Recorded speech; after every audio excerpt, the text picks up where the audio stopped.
1045 The Team, your home for New York Yankees baseball. And thanks to Techie's Fire and Water Restoration, your best way back to normal. Visit them online, tefirewater.com. Buster Olney joins us on Thursdays like he does right now. Buster, this is a question that I've been dying to ask you since we started talking. Just how good are these New York Yankees? Well, they've managed to win 17 of 18, first time since 1953. That speaks for itself. People are now drawing comparisons to this team with the '98 team, which I covered. And when I read that for the first time, I got to tell you, I felt really old because the initial thing was, no, they're not as good as they are, as those teams are. We'll have to wait and see. I do think that we've seen in the last 3 weeks that the Yankees are now separating themselves from a lot of the other teams in baseball. They're having this amazing streak against some of the best teams in baseball. And I think any power ranking right now in MLB has to start with the Astros and the Yankees. Now, you see Giancarlo Stanton starting to hit a little bit better. Is that just because it's warmer? That's what I'm getting a lot of. Well, it's warmer. Of course he's getting better. I think that's part of it, and I also think it's probably also because he's getting settled in. We talked in past weeks about how so many great stars have joined the Yankees and struggled initially, whether it was Alex Rodriguez or Jason Giambi or Reggie Jackson. He's getting more comfortable, and he's making adjustments. And I can't remember a hitter seemingly making adjustments that were so tailored to the home ballpark that he's in, where you can see how he's setting up in his stance. It's a closed stance.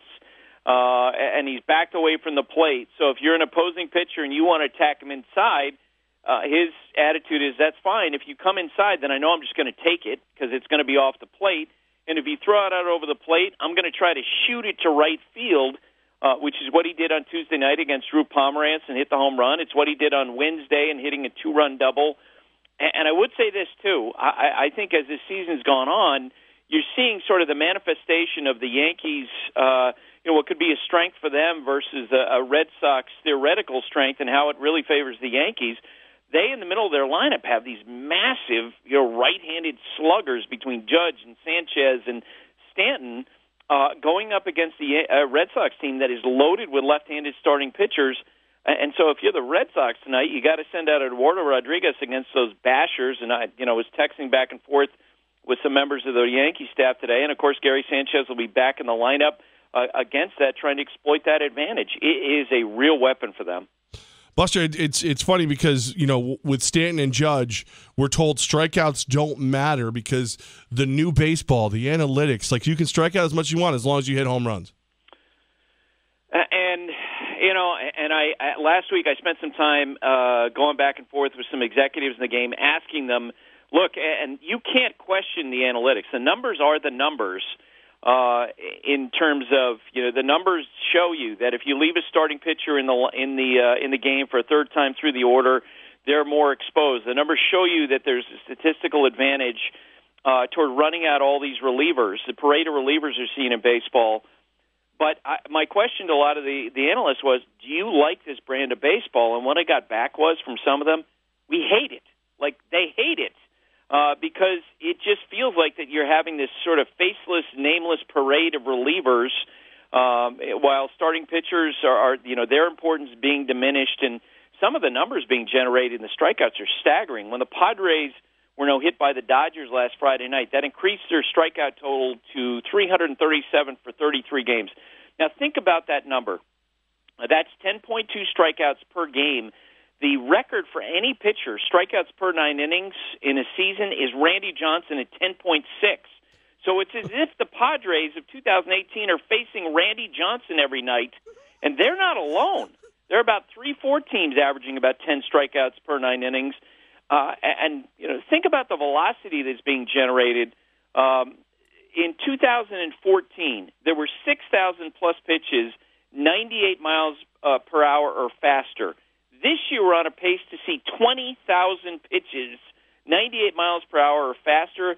So the rate has more than tripled in just 4 years. It tells us where the direction of the sport is, and I'm concerned about it. I've talked to a lot of people in baseball who are. Wow, it's so crazy, like how different. Like as a kid, Buster, it was choke up on the bat, don't strike out. As a pitcher, it was how many innings can I get out of this guy? And now it's completely changed.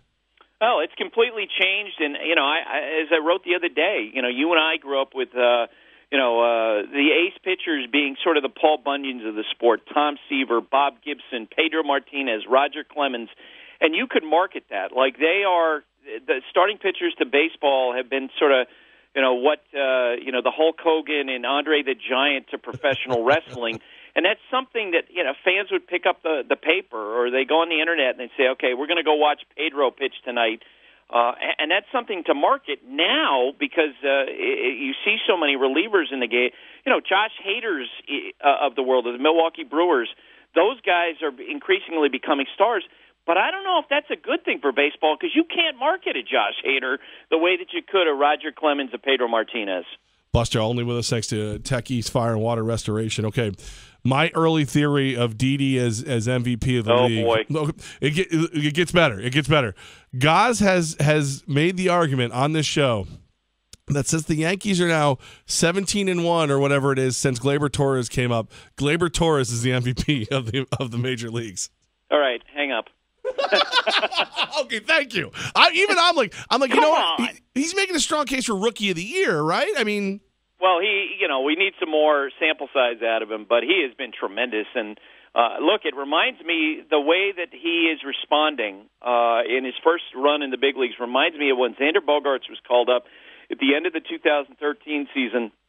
And if you remember correctly, that in that postseason, they needed to install him at third base. And the way he took his at-bats, the way that he carried himself, it was like he'd been in the big leagues for 20 years. And it feels that way with Gleyber Torres. Like, you watch him play, you're like, Jesus, guy plays like he's 32 years old. He's tremendous. I remember talking to Aaron Boone about him at the end of spring training. He was just raving about him. And he's part of this incredible collection of talent the Yankees have put together. That I'm sure, I know this for a fact because they've heard from Mets fans, they're jealous of it. The Yankees have so much talent. Speaking of Mets fans. Buster, the Harvey trade. What did you make of Matt Harvey's trade? Well, I think the trade on paper absolutely makes sense for the two teams involved. Devin Mesoraco, he's a guy who sort of lost his role with the Reds because he'd suffered some injuries. And I remember the first time after I got done talking to Devin, I walked away saying, this guy's going to be a manager in the big league someday. I mean, he's that bright. He's that engaged.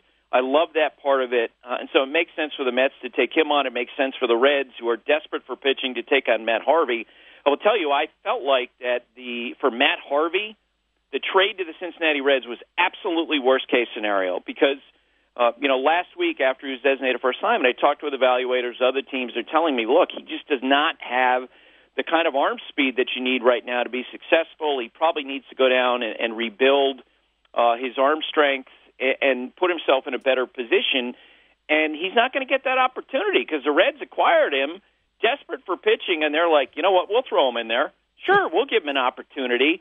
And so he's going into this situation without a lot of weapons to work with in a small ballpark on a bad team. I'm worried for Matt. I thought Matt, perhaps would be best served going to a team like the Giants, getting put in a situation where you go to the minor leagues for a couple weeks, or iron out some mechanics, maybe work on the strength in the arm, and then come up in a pitcher's park. Instead, it's the exact opposite.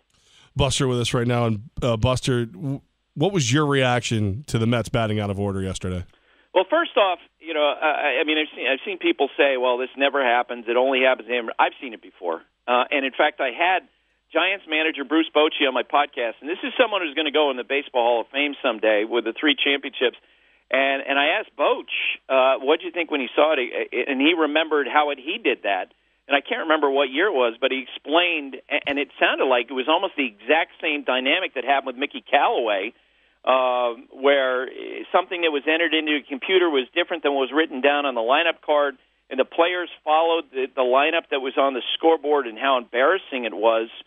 But it's also, to me, something that if you're Mets ownership, if you're general manager Sandy Alderson, look, it's part of the risk you take when you hire someone who hasn't managed in the past. He doesn't have sort of the emotional checklist.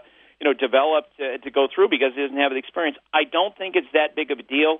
Unfortunately for Mickey and for anybody on his staff, they're swimming upstream against a perception among the fan base that this is the Benny Hill show, that the Mets are constantly have things like this happen.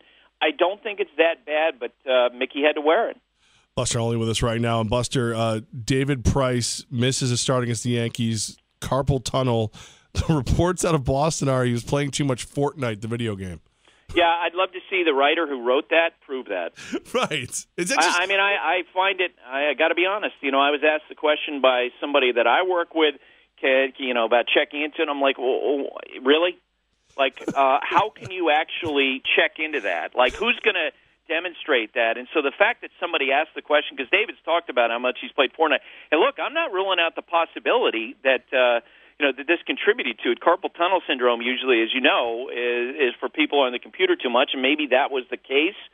But there's no way to prove it. You're never going to get a doctor to say it on the record anyway. It did give me a chance to revisit the moment like 5 years ago. I've never broken a bone in my body, but at least not one. I've never been diagnosed with a broken bone, but I think there's a good chance that I broke my wrist 5 years ago playing Wii baseball with my son, who was 10 years old at the time. We were playing baseball. I took a big swing where I was on hardwood floor and I had stocking feet.